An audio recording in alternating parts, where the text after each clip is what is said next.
So, okay. So now, welcome back to Pep Talk with me. So for today's talk, we will explore the world of literature. Today's special guests are the backbone in Hamlet. Let's give it to Jason as Hamlet. Hi, I'm Jason, acting as Hamlet, and we are actors from USM's Literature Theatre Club. And next up, we have Balkis as Ophelia, Hi, I am Balkis. I am acting as Ophelia. I hope you enjoy throughout the forum. Zhang as Gertrude, Hello everyone, I'm Zhang. I'm acting as Gertrude. Hope you enjoy the talk. the last guest is Nisha as Claudius. Hello, I'm Claudius. It's great to be here today. Okay, now, ladies and gentlemen, today we are standing before unusual character. Some people would think if it is normal, yet he is their reflection on the mirror. Hamlet personifies melancholy, self-doubt, and even delusions. Anybody can be Hamlet, but not anyone is Hamlet. Many of us heard about him as one of the famous Shakespearean Pearl's characters. However, who dares to describe a person like him? I believe no one can do that better than he himself. I have of late, but wherefore I know not, lost all of my mirth. As you can see, here even Hamlet himself could not figure out how to understand himself. Here, a summary on the main events in the story before we hear from the main characters' perspectives. The story happened when the ghost appears and reveals the truth behind his death. There must be a motive of him of doing so. Wanted Hamlet to avenge? Well, of course, that is part of the plan. After knowing the truth, Hamlet hired a group of people to perform a play called Mousetrap. He writes the play which includes scenes that mimic the murder of Hamlet's father. Hamlet focused more on his revenge on the father's death and even rejected Ophelia. After the play, Polonius, Ophelia's father, hides behind tapestry to eavesdrop the conversation between the queen and Hamlet. He accidentally stabs Polonius as he thought he is the king. The Polonius' death caused Ophelia's death. Later, Ophelia's brother wanted to revenge on his family death. The king arranged a duel between Hamlet and Letus. During the match, Claudius conspires with Letus to kill Hamlet. They plan that Hamlet will die either on a poison rapier or with poison wine.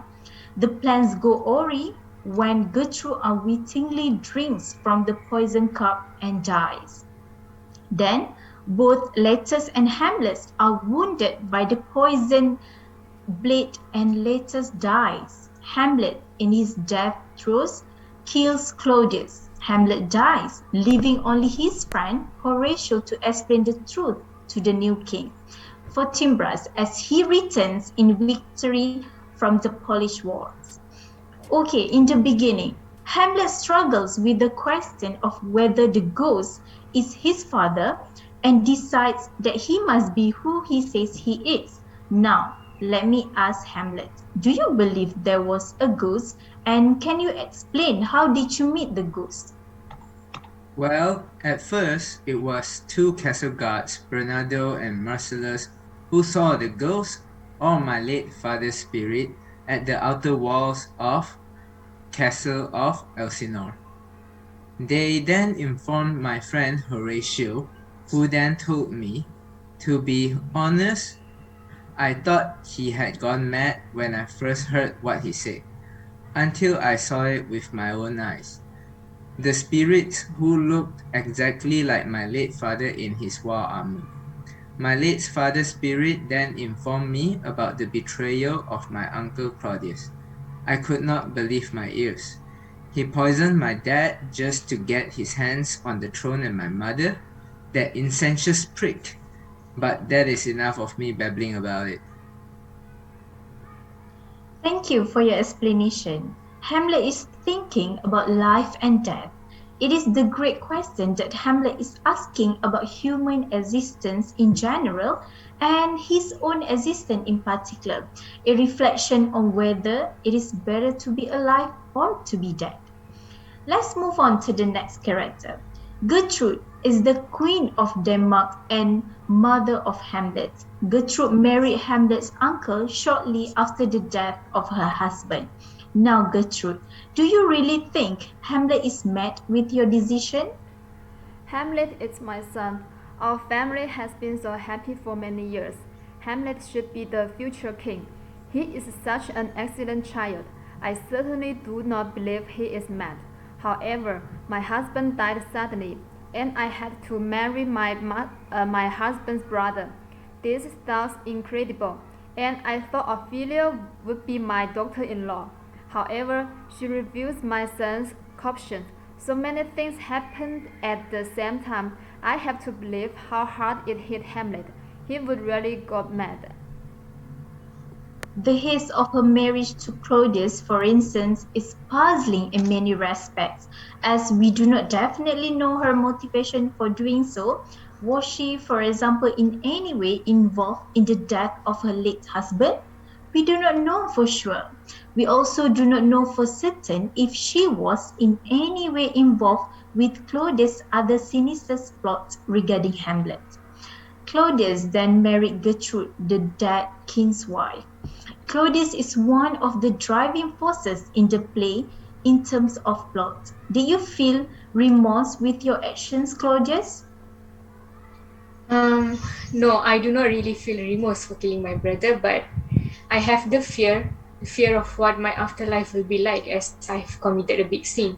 Actually, I'm afraid of what is to come, especially if one day the truth of King Hamlet's death comes to light, which will make my present life and afterlife hell for sure. To be honest, I do not really care about the murderous crime that I've committed, but I wish and hope that my prayers will wash away my sins. I only want to be happy and still want to keep the treasure, the kingdom, the queen, and the crown that I longed for and gained after many difficulties.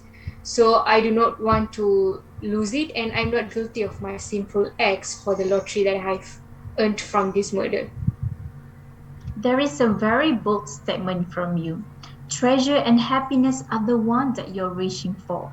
Well, that's about Claudius. Now let's give our attention to the daughter of Polonius, Ophelia.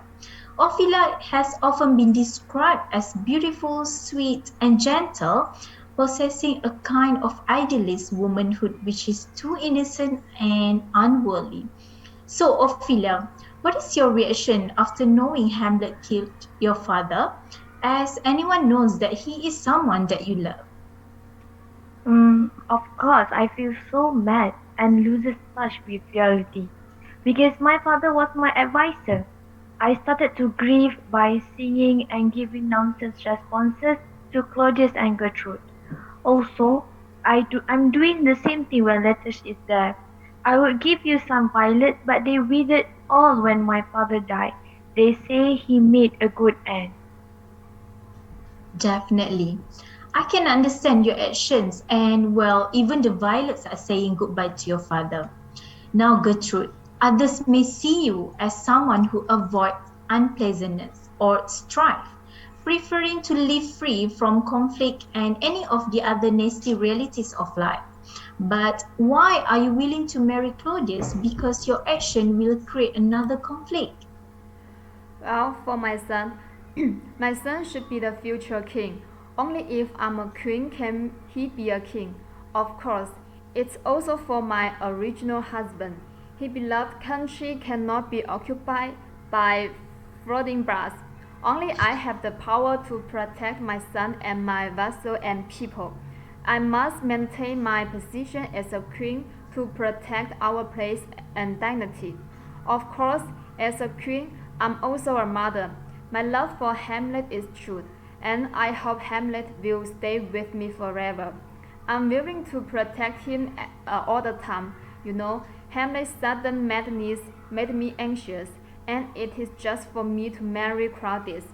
Do you know how nervous and scared I was when Hamlet accidentally assassinated Polonius behind the curtain? However, I only wanted to protect my son Hamlet at that time. Hamlet was to protect me. He thought it was a rat before he drew his sword. I pleaded with Claudius. Hamlet didn't mean it. It was just an accident, and Hamlet was crazy. He could not control himself well. And my beloved Ophelia, I even prepared flowers for their wedding. But these beautiful flowers were sprinkled on Ophelia's grave. So please understand that, as a mother, I can only marry Claudius. After all, that's the mother's love. A pure love towards her son and the country. After knowing the story of Hamlet met the ghost and reveals how he was murdered by Claudius and commands Hamlet to take revenge on Claudius for his murder. This is an unbelievable incident, and I am sure the audience wanted to know what is your plan after knowing the incident. Well, the plan is to seek vengeance, of course. But first, I will need proof. Proof that the current king is the biggest betrayer of our kingdom. I will act mad. Or am I not acting? I do not know. But I will be mad, in hopes to have my revenge on the king. Revenge? Wow, I am not sure whether acting mad is a great move for your revenge, but you might have your own reason of doing so. My dear Ophelia, the incident who took your father's life must be a nightmare for you, especially the person who killed him is someone who has a place in your heart. How did the incident affect you mentally? And I of ladies most deject and wretched. I feel mad when I lost someone who I deeply love, which is my father, has been killed by Hamlet. Plus, I love Hamlet so much, but my father asked me to reject him and say I shall obey. Obey me, Lord. You know what? I feel so overwhelming, hopelessness, powerlessness, and because of the manpower made me stuck. I'm not saying I suffer mental illness, but I feel so stressed and trauma after the incident. Oh, Ophelia, take your time because storm comes and go, and this is might be the longest storm for you, but it will go definitely. We know that Ophelia loved him so much, but we do not know what exactly Hamlet felt towards her. So, Hamlet, did you really love Ophelia? Of course I love Ophelia. I just denied it because I know people are watching me and that they are watching us. I have written in the letter for her to never doubt my love. If I weren't in love with Ophelia, why would I be saddened by her death? 40,000 brothers, if you added all their love together, it could not match mine. The death of Ophelia is a shocking news to everyone. We do not know exactly what happened to her. So, Gertrude, do you think Ophelia's death was a suicide or an accident? Oh, I don't know. I have no extra energy to think about these sad questions. Ophelia is such a kind child. My son Hamlet likes her so much, and I hope they can get married. I had imagined their beautiful wedding, so I have prepared flowers. But how do you let me believe that Ophelia will commit suicide? She has a father and a brother, but I sympathize with her. She is as pitiful as I am, because we dare not resist power. So Ophelia believed his father's words and stayed away from Hamlet. Maybe she knew that her father was killed by her beloved. Of course, she would go crazy. Maybe she committed suicide by an accident. Maybe not. But I don't know, and I'm very sad. Well, it's Ophelia's despairing face. I am sure it is not easy for her as well. Now is the time that we can ask Ophelia herself what really happened. Ophelia, can you explain to us what really happened on the day you died? I climbed a willow tree next to the stream, carrying some garlands made of the flowers. The tree's branch breaks, so I fall into the water. Since I feel so mad because of my father's death and how Hamlet treated me, made me no attempts to save myself until I drowned. Oh, poor you, dear Ophelia. Before you died, you gave rosemary to your brother. What does rosemary symbolize as? There is rosemary that is for remembrance. Pray you, love, and remember. I handed the rosemary to my brother letters. The leaf of a rosemary remind on memory, and sometimes it is a silent way of saying remember me. I make it clear to my brother because I want he knows that there is a purpose and significance of rosemary. I am sure your brother will never forget you, even without rosemary message. In one light, for instance, Claudius is shown as a shrewd and able politician, someone who enjoys power and knows how to use it. So, Claudius, what do you feel about the mousetrap play?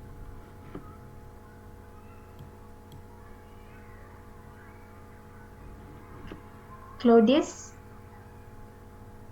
Sorry, Recording. I'm really sorry. My The video has been resumed.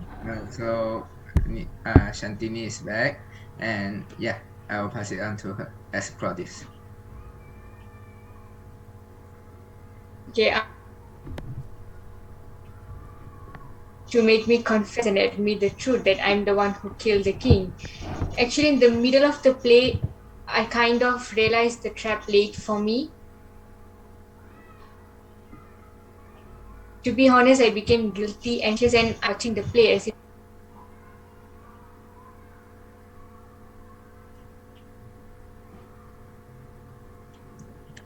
Hello, I'm hello, sorry. Shantini. We couldn't hear you. Okay. okay. Well, the play was obviously to trap, confess, and admit the truth that I'm the one who killed the king. Actually, in the middle of the play, I kind of realized the trap laid for me. To be frank, I actually became guilty, anxious, and I'm not comfortable watching the play as it was like how I deceived and killed the king to get the throne. So I just stormed out of the theater, lying that I need fresh air in order to escape from the trap, and also I tried to hide my fear and guilt from being obvious or noticeable. So yeah, From what I know, you care about the queen and even you marry her even though she used to be a sister-in-law. But why you did not stop the queen from a poison drink? um, I did not stop the queen from drinking the poisonous wine because I'm actually afraid of being exposed as the poisoner and also the punishment that I might receive my wrongdoings. After all, marrying the queen was a part of my plan as she can help me to win the throne from Hamlet after the king's demise. So this marriage means nothing to me. I don't really love her. Instead, I was just pretending to love her so that I could achieve my ultimate desire of ruling the kingdom. And a demise will not affect me much. So now we have a clear picture on what is happening in the story. This is the random question to anyone who wants to answer. In all, what do you think of Prince Hamlet and how would you describe him? Does he deserve our sympathy? Can I answer your question? Yeah, sure. Okay. When I first read the play as a teenager, I saw him as an adorable and tortured soul. Of course, he is tortured and that's why I pity on him. Another reason is that he let inside his head to feel his pain and see his suffering. Now he is encumbered with a heavy load of revenge. He has suffered by losing his father and his mother to Claudius. Hamlet should not have to make such a serious decision as to murder Claudius. Yet if he does not, he will find difficulty living with the fact that Claudius had murdered his father, stolen his mother, and gotten by with it. So of course, yes, I have sympathy for Hamlet. I couldn't agree more with you. Hamlet went through a lot after losing his father. I can say that he was betrayed from his own mother after she decided to marry his uncle. The marriage between Gertrude and Claudius was a controversy in a palace. The decision was drastically made or it was planned. Now, from your understanding of the story, was Gertrude having an affair with Claudius before King Hamlet's death? Yeah, okay. Okay, so you know from where, right? That I do not think so. Yeah, So same thing when I say resume, then you just resume. okay. Alright. Recording in progress. Alright, guys, we are back. Alright.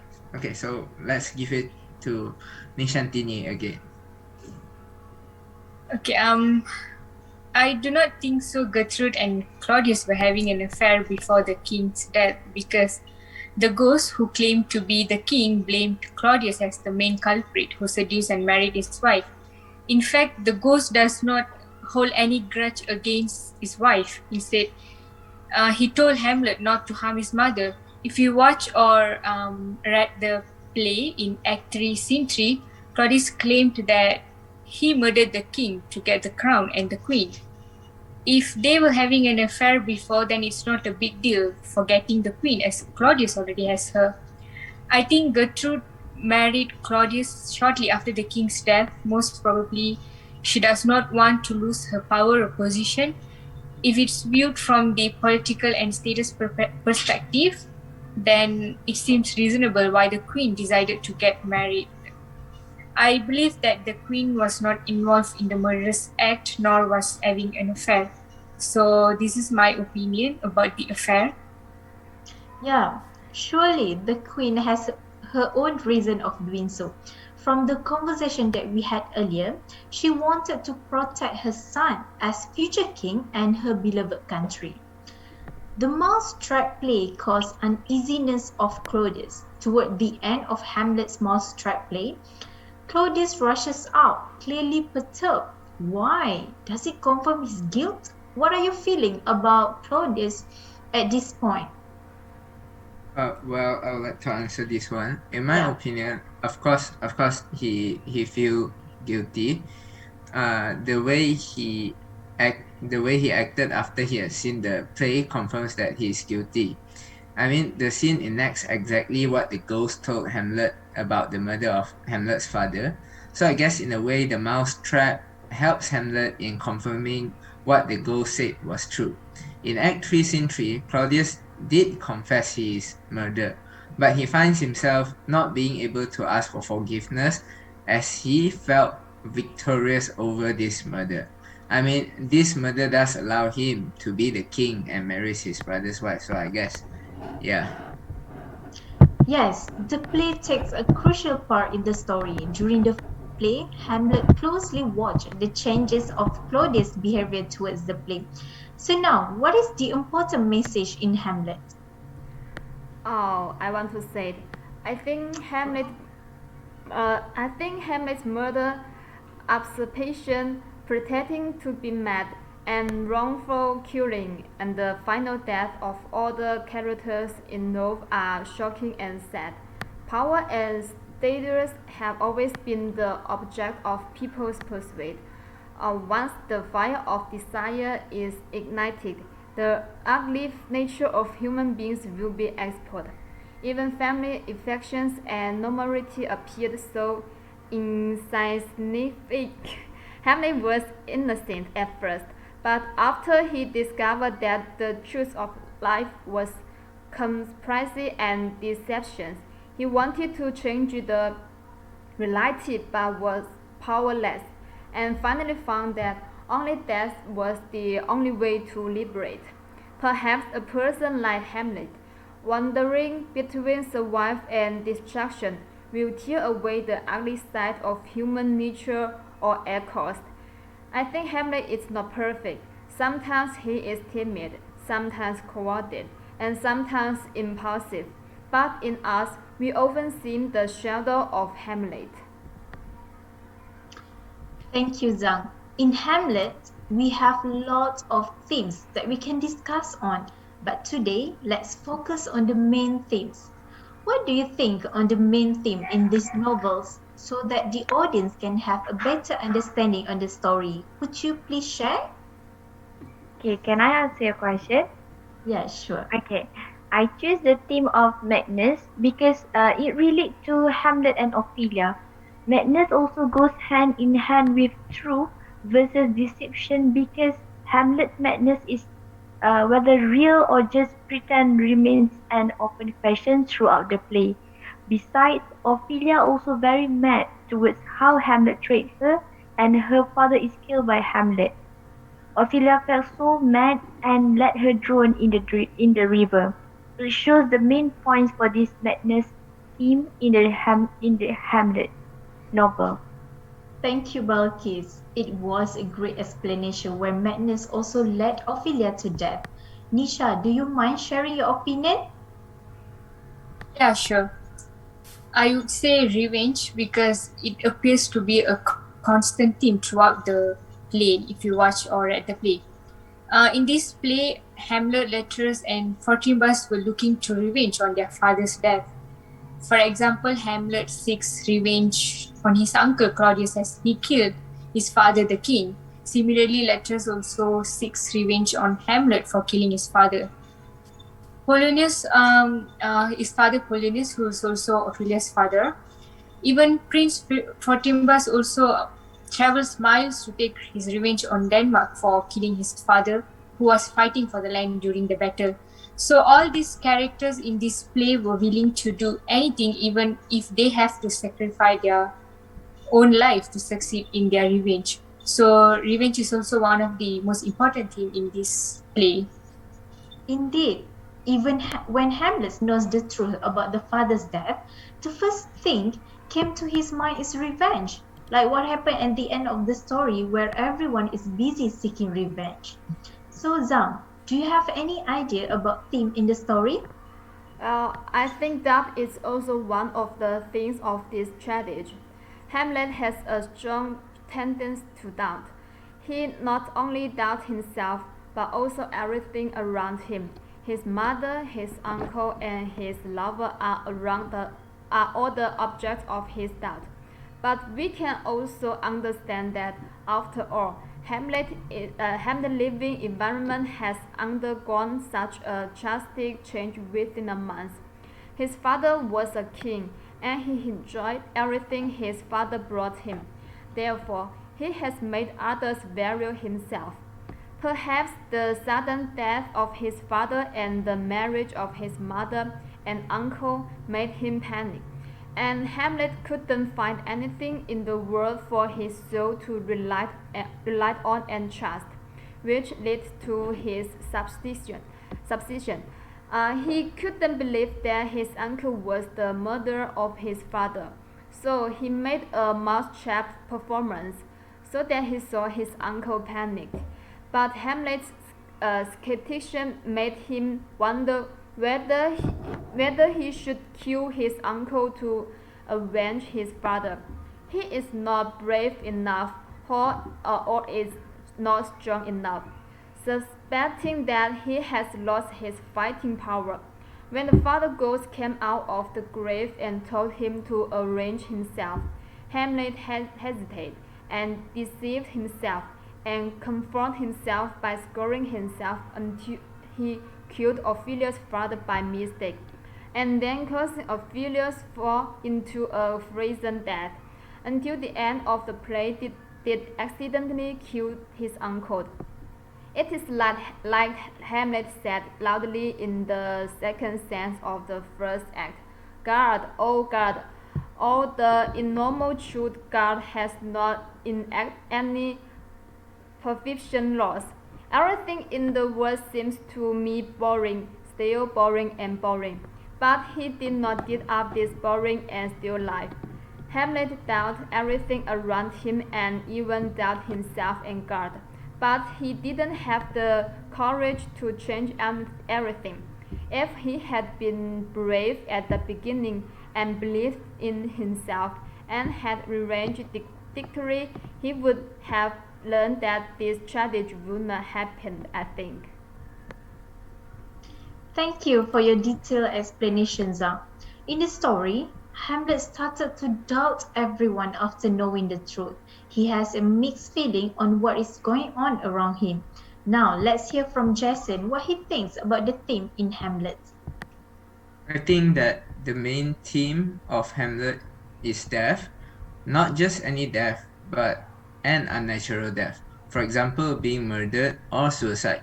I mean, if we think about it, it's because of the death of Hamlet's father, the previous king of Denmark, that started all this madness, killing, and revenge. If Hamlet's father didn't die, things wouldn't be so grim in the story of Hamlet.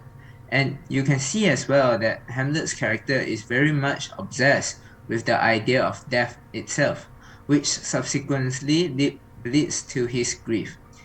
In the story, specifically in Act 4, Scene 3, we can see that Hamlet has been confronted directly with his perception or an idea of what death is. After Hamlet accidentally killed Polonius, also known as Ophelia's father, he hid Polonius' body in a place no one can find, which led to Claudius asking him the question, where has he hidden Polonius' body? And this is how Hamlet replies Claudius, at supper, not where he eats, but where A is eaten. A certain convocation of politic worms are in at him. Your worm is your only emperor for diet. We fed all creatures else to fed us, and we fed ourselves for maggot.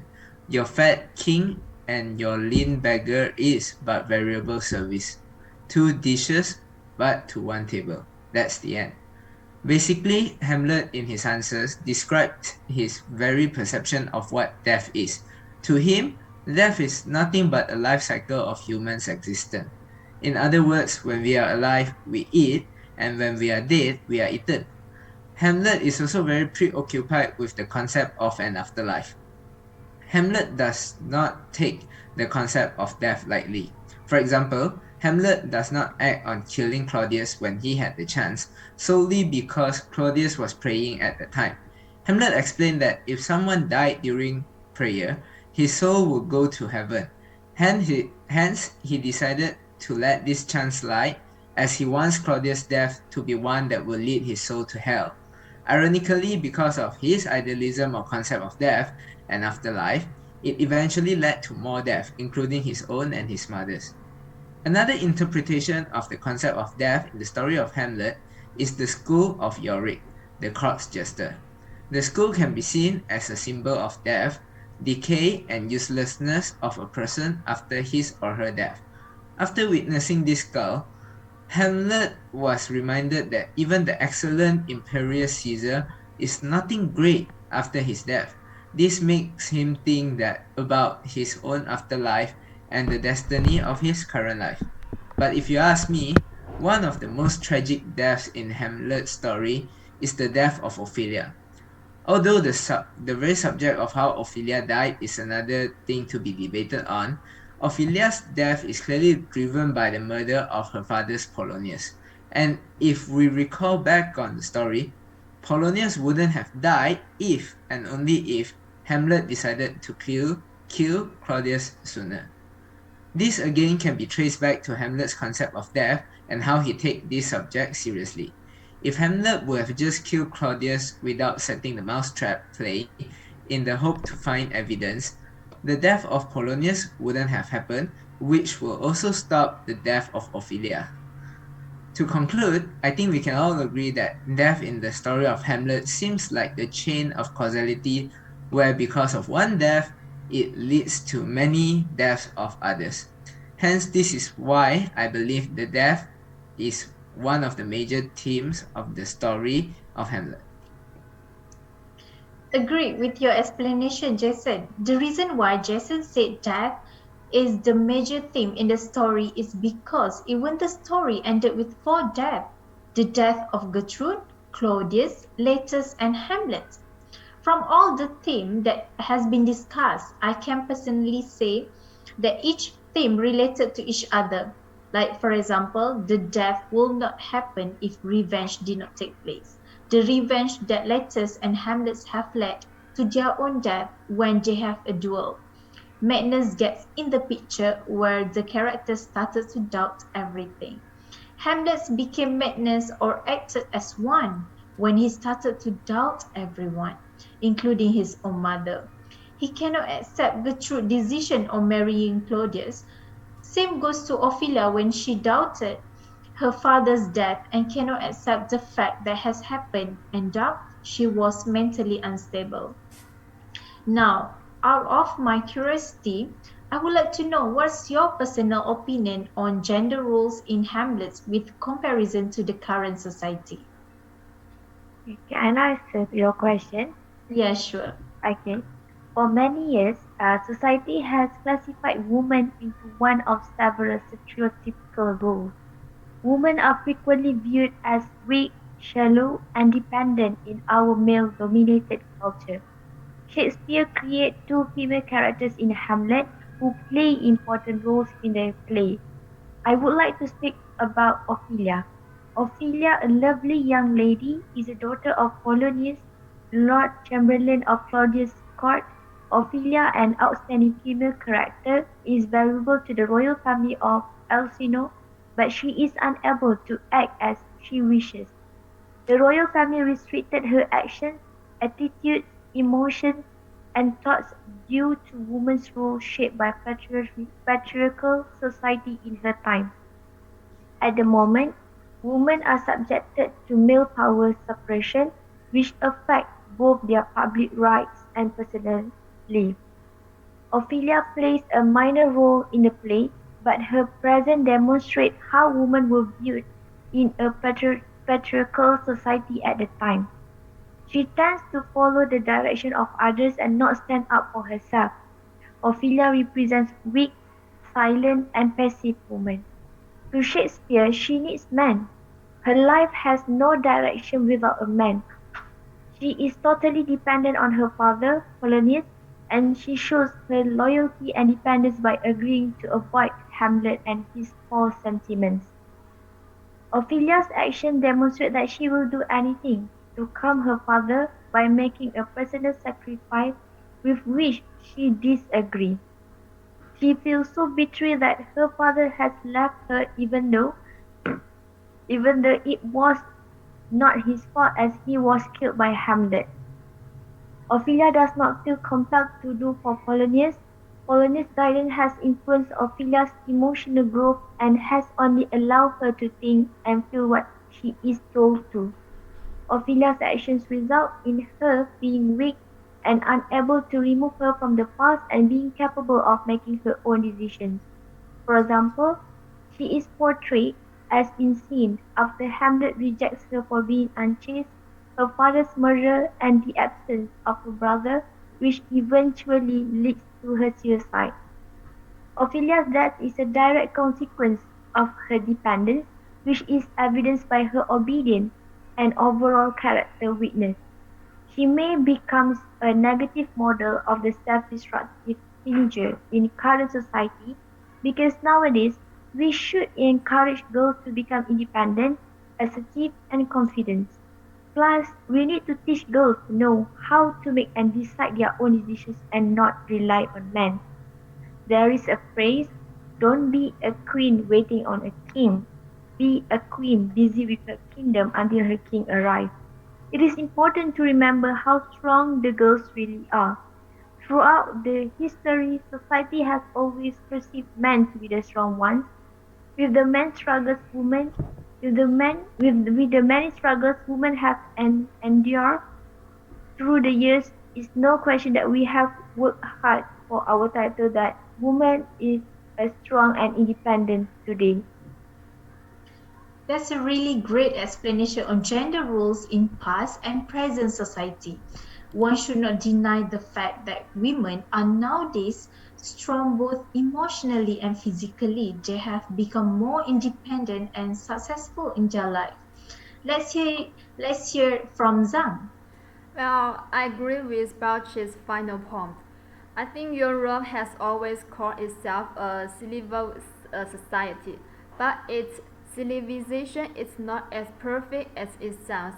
At present, many scholars comment on Hamlet's mother Gertrude are most perfectly converted, no political ambitions but slave to rush. They thought that the queen just wanted to continue enjoy the extravagant life brought about money and fame. So she followed the crowd.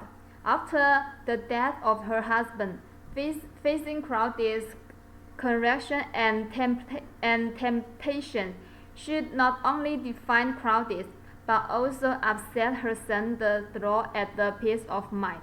People think that the queen is a woman who is not trusted, but I think that the queen is actually a woman who is weak but dare to make unusual actions.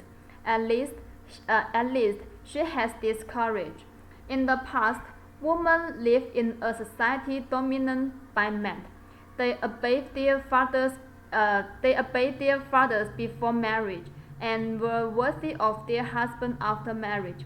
None of them had the right to control their own destiny. But the certain society is already a fair and civilized society. I hope that more women can control their own destiny instead of letting your own destiny to controlled by the language of others. Thank you for sharing your opinions. Women also have become a great and successful leaders in many countries. They are not anymore regarded as someone who is weak or powerless. That's a great change, I would say, in our current society. How about you, Nisha? Like you said, generally women are portrayed as being weak, submissive, and powerless, whereas men are depicted as being strong and powerful. Claudius, as one of the most influential men in this play, as he has strong gender roles, Claudius appeared to be a stereotypical and power-hungry man. When he thinks that women could not be alone and live their life independently, and they always have to be dependent on men. When Hamlet mourned over the loss of his father, Claudius told him to stop act like a woman. So this shows Claudius' perspective of women where only women cry or act as such. He also seems to be a narrow-minded person toward women's rights and treated Gertrude as an object to win the crown. For example, in this play, he orders Gertrude around, but the fact that he wouldn't be a king without her. So this situation portrays the dominant role of Claudius as a husband and how Gertrude has no value or right as compared to Claudius, even though she is the queen of the kingdom. So his belittlement of women denotes the gender roles that men are placed in a higher position than women. It also shows the society's views of women, like how they are expected to act regardless of their position in those days. But nowadays, women are not treated as such, as they are given some rights, equal rights, as well as they appear to be independent in their life, not depending on others. So I would say there is a huge difference between how women are treated in those days and how they are treated nowadays. That's true. Women are treated well and given equal rights as men nowadays, and they can be seen in top position, especially in business and politics, playing a great role as well as leading an independent life. How about you, Jason? As the person who plays the character of Hamlet, what kind of perspective do you think Hamlet has towards women? Well, when I played the character of Hamlet, I felt that Hamlet has always been critical of women. Hamlet seems to believe that women's sexual appetites constantly leads them to betray men. One of the best examples would be from Act 1 Scene 2, where Hamlet said, "Within a month, ere yet the salt of most unrighteous tear had left the flushing in her galled eyes, she married. Oh, most wicked speed, to pose with such dexterity to incestuous sheets." Based on what's been said by Hamlet, it is suggested that Hamlet was angry and felt utterly disgusted by his mother's choice in marrying his uncle so quickly. After that, Hamlet became distrustful towards women due to this deception from his mother, that he curses all women in general. Not only that, Hamlet's distrust in women got worse when he found out that Ophelia was used as a pawn or bait by her father Polonius to find out if Hamlet was truly mad. In Act 3 Scene 1, Hamlet said, "I've heard of your paintings too well enough. God hath given you one face, and you make yourself another. You jig, you amble, and you lips, and your nickname God's creature, and make your wantonness your ignorance. Go to, I'll no more on't. It hath made me mad. I say we will have no more marriages. Those that are married already, all but one shall live. The rest shall keep as they are. To a nunnery go. The first two lines that I've just mentioned could be referring to how women use makeup to cover their faces. Well, it can also be reference to how women may act one way in private and the other in public when he said, God, God hath given you one face and you make yourselves another. Hamlet believes that this deceitful behavior of a woman tends to drive him crazy. His distrust in women is so strong that he doesn't even want to get married to Ophelia anymore and suggests that Ophelia should be a nun in order to live a true life and not deceive anyone anymore. But I do need to point out another perspective regarding the word nunnery in the story of Hamlet. In the story, nunnery could also refer to a brothel. In the same act, when Ophelia first told Hamlet that she was pregnant, he said, Get thee to a nunnery. Why wouldst thou be a breeder of sinners? Based on this context, Hamlet seems to accuse Ophelia of playing the nun, while in reality she's acting like a whore. Perhaps, this is just my opinion of course, Hamlet and Ophelia did sleep together, and her leaving him has surprised him so much that he felt so betrayed by the action of Ophelia. In other words, Hamlet's distrust in women has greatly affected his encounters and actions in the play so far and can definitely be viewed as his reason for becoming or acting mad.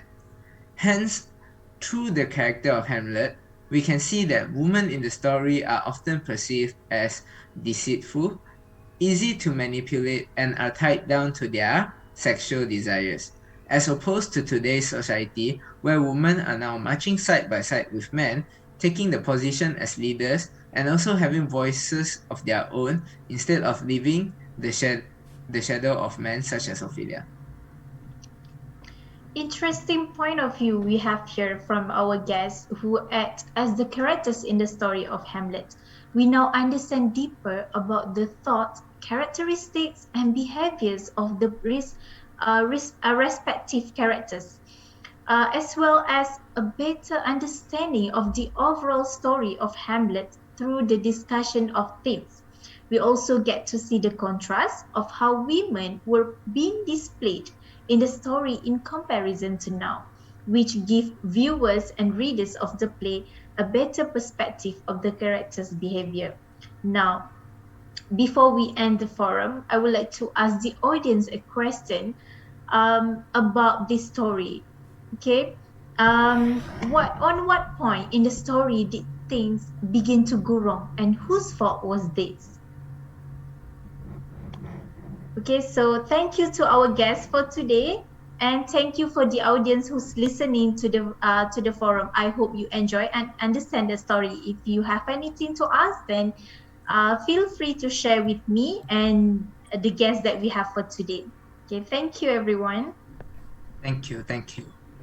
Thank you. Thank you. Thank you. Recording stopped.